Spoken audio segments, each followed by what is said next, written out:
Right Honorable, former Prime Minister of Jamaica, the financial wizard of Jamaica, Mr. Edward Seaga. Good day, sir. Glad to be here with you. You were born in the United States, yes, in Massachusetts? I was born in Boston. By accident, though. My father is a Jamaican, born right where the Supreme Court is on King Street. It wasn't there at the time.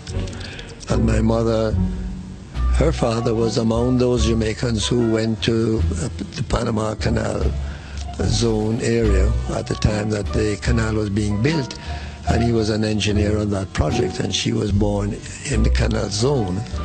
But she was a Jamaican by virtue of her father's birth in Jamaica. So that they're both Jamaican parents, and I claim my Jamaican citizenship as a result of the citizenship of my parents. But there are people now who would give their right or left arm for an American citizenship, but you relinquished your American citizenship in order to accept your Jamaican heritage. Now, was Garvey or Garvey's politics or his philosophy instrumental in your decision? No, that was my decision. I don't believe you can serve two flags. You can only have allegiance to one flag. And I did that at a time when I had left college and I was emerging as a man in my own right. And it was time for me to take a decision. What country am I going to give my allegiance to? What country am I going to continue to live in? I didn't know any other country.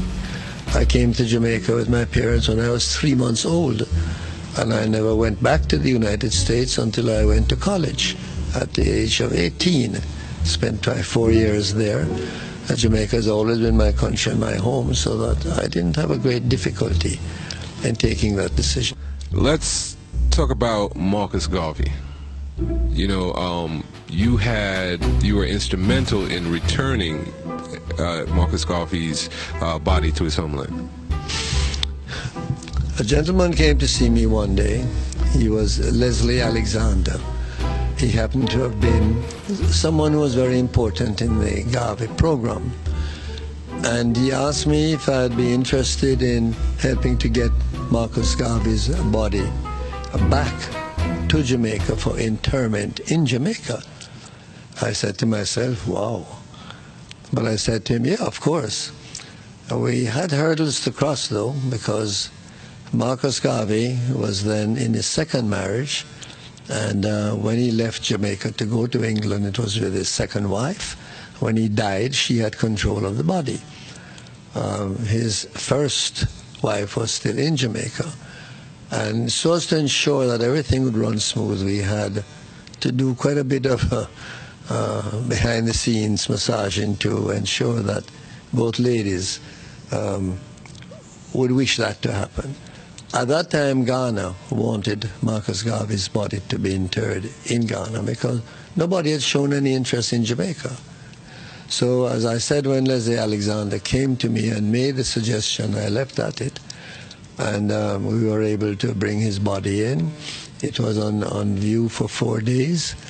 And 30,000 people attended the interment at what is now Heroes Park, because I made Marcus Garvey, or I should say the government of Jamaica made Marcus Garvey our first national hero.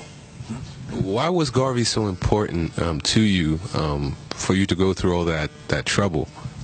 Garvey's message is the most far-reaching message of any Jamaican, and indeed it is the most far-reaching message of in the world of racial relations, and he was a forerunner of everybody else.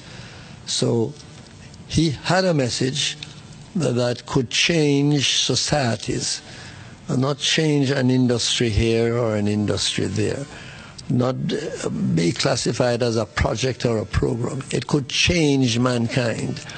And that is what he did. He started the ball rolling.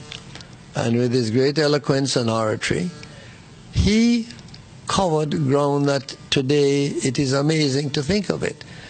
He had organizations set up in 40 different countries, and a very, very large number of members and followers. And you were doing it at a time when you didn't have all the mechanical help and the electronic help of loudspeakers and television and that sort of thing. So he really did a phenomenal job in broadcasting his message. And that is why he got such a magnificent response. But had he been alive today and was active today, if the same conditions existed, he would have done even far better.